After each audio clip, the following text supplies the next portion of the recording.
Ханын цаг чаг зохилсоор их үдийн 12 цагийг заана. Болд номон энхүүш гурвал том өрөөндөө их л дүнсгэр сууцгаа хажээ. Болд эрүүл байх бөгөөд хоёр хүүхдийг ээлжлэн харж хоолой засаад энхүүшээ миний дүү битгий санаа зовоо. Ээж нь гайгүй гэсэн эмнэлэгдэхэд тоноод л гараад ирэндээ. Хэмээн эрх биш сэтгэл засах айдав. Энхүүш дуугүй суусаар. Номон харин суудлаасаа босч болдын хажууд суугаад гарнаас нь хатгалаа. Номон аавынхаа нүд рүү цоргих мэт чиртэв. Болд гайхсаар охиныхоо өвдөөс харвал номон аава энэ гэрт үнэхээр нэг юм болохгүй байна. Биднээс гадна өөр зүйлс байгаад байна. Та үнийг мэддэг үү гэж шуудхан тулгахын тэр. Шартаад хэцүү байхын дээр өөр зүйл бодож чадахгүй байсан болдын тарих манс хийх шиг л боллоо. Тэр охин руугаа нүдээ том болгож хараад "Номоона юу солиороод байгаа юм" гэж чангаар хашгирлаа. Номон энэ удаад ааваасаа айсангүй. Харин ч дуун чангарсаар босон хараагаад "Аава, та ухаараач. Та хоёрын хамаг бозар булаа энэ гэрт шүглчгээд байна" гэж хоолой шахан хашгирав. Болд тэссэнгүй ухасхийн босч ирээд номоныг тас хит лалгадаад авах нь тэр. Үүнийг харсан энхүүшч босоод ирлээ. Тэгмэгц болд энхүүш рүү муухай харж гараар зангаад "За, яах нү чи? Чам шиг бацаан амжихгүй шүү. Алан шүү чамайг" гэж голынхоо дуугаар бархирав. Болд ийн орилсноо буудан дээрээс гадуур хувцас шүүрч аваад тэр чигтээ хаалга саван гарч одлоо. Энхүүш уйлсаар суугаа номон дээр очиж зөөлнөр тэврэв.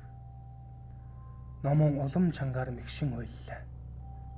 Тэднийг үл мэдэгдэх үйтэн харц тойрон эргэлдэнэ. Тэр харц баясан баярлах мэт жигтэй инээдийг зөөлнөр хадаа хажээ.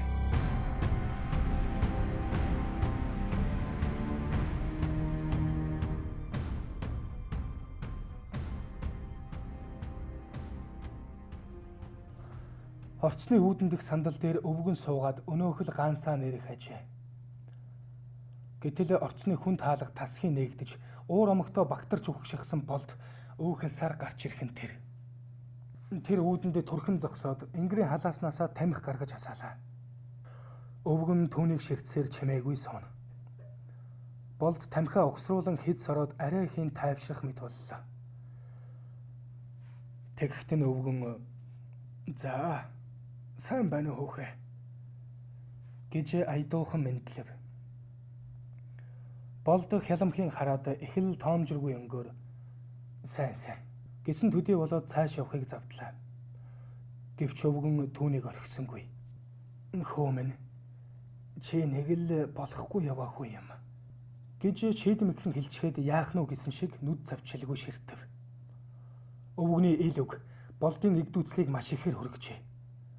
Болд үг дуугүй өвгөний нүүрэнд нүрээ тулгаад тамхиныхаа сорсон утааг тэр чигт нь үлээж орхив. Тэгснэ чи битгий хуцаад бай. Чи юугаа мэддэг юм? Хийн чи гэж хорсолтойгоор шивнэлээ. Өвгөн хар цагаан дуугарсангүй. Болд тэгэхэд өөрийгөө дийлсэн гэж бодо бололтой газар шал хийтэл нулимчхад цааш яваад өгөв. Тэр амандаа ямар нэг дуу аялах хажээ. Өвгөн болдын араас харж толгой сэгсэрсээр хоцорлоо.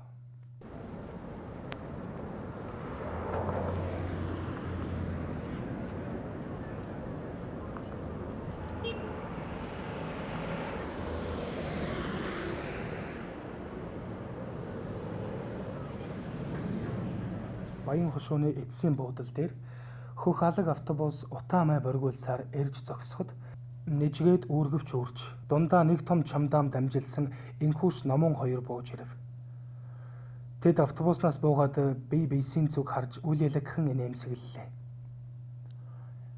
Энхүүшээ тэртээ утаан дундаас дөнгөж өнг ялгаран харагдах хоёр давхар тоосхон байшин хуруугаараа заагаад "Хоёулаа тэнд амьдрнаа. Яг нойл нь гаднаа болохоос гайгүй тухтай шүү" гэж итгэл муутайхан хэлв.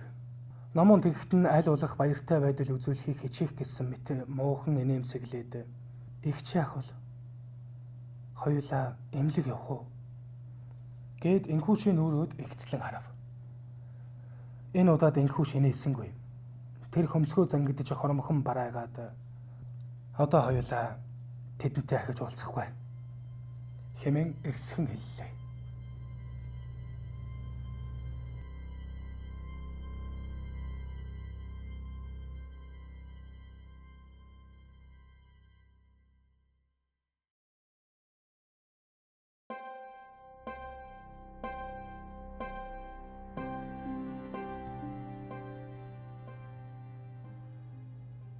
Нэг жилийн дараа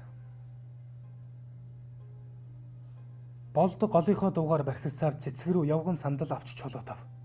Гэвч онсонгүй. Харин цэцэг тас хийдэл хөхөрсөөр Болдын өдөөс нулимна. Тэр хоёрын хашгирч уурлах, уйлж орилох чимээ 3 өрөө байранд нь багтахгүй шахам хангинана. Гэвч тэдний тэмцэлд төгсөх хязгаар үгүй мэтажээ. Яг тийм байтал гэрийнхэн бүргэд хаалгыг гаднаас түлхүүрдэг чимээ сонсдлоо.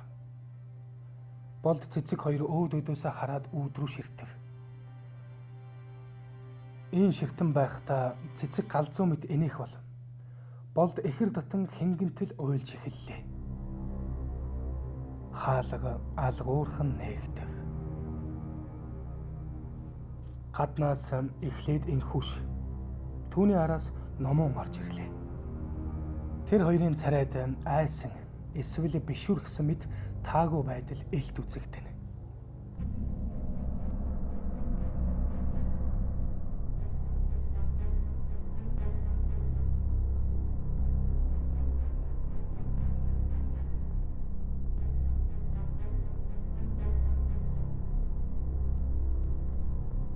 Өвгөн орцны үүдэн дэх төмөр сандалд гаансаа нэрсээр суухажээ. Тэр үе үеийнхэн толгой өргөж үлийн харах нь дээд давхрын аль нэг цонхыг харах гэсэн мэт. Өвгөн ингээд хүрээд ирдэг том тоогүй хэмээн өөртөөгөө яриад уртаар санаа алдав. Гэтэл орцны төмөр хаалга аяархан нээгдлээ. Тэндээс энхүүш номон хоёр гарч ирнэ. Өвгөн тэднийг хараад үг хэлсэнгүй. Зөвхөн асуух мэт харцаар харж гаансаа сорсоор. Хоёр хүүхдэж мөн үг дуугарсангүй өвгөний хоёр талд зэрэгцэн суулаа. Тэн нэлээд байсны хойно энхүүш халаасаа ухаад 3 хос түлхүүрийг гаргаж өвгөнд сарвайв. Өвгөн мөн л дуугарсангүй. Энхүүш "Өвөө, таны хэлдэг зөвөө. Бид одоо энэ байраар яахав? Бид зүгээрээ амьдраад байж болно" гिचгээд чимээгүйхэн босч явахыг завдав. Номонч мөн энхүүшийг дагаж сандлаас бослоо. Тэгэхэд өвгөн бодол хийлсээр толгой дохиод "Тэр нь ч зөв дөө хүүхдүүд минь. Өвөө нь хүн оруулахгүй. Харин та хоёр ээж аавынхаа араас буян сайн хийдэг юм шүү" хэмээв. Хүүхдүүд инээмсэглсээр явж одов. Өвгөн багахан үлээж 5 давхрын цонх руу харлаа. Түүний бэлэг сонорт тэрхүү цонхны цаанаас Болдын агсамнан хашгирах, цэцгийн солиотой мэд хөхрөх дуун хадахын зэрэгцээ. Тэр хоёрын хэрүүлийг хөгжих, ад зэтгэрүүдийн хоолой алсран цуурайлах мэд хангинан боовай.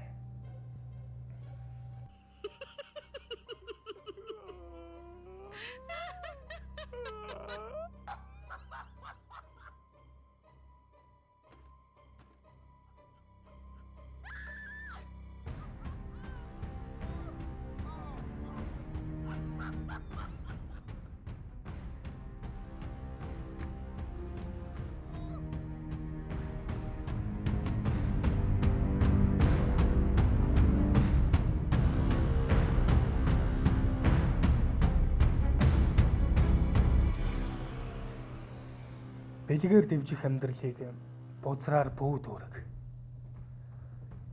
Биеэр туулах үйлийг бурууд бүү автуул.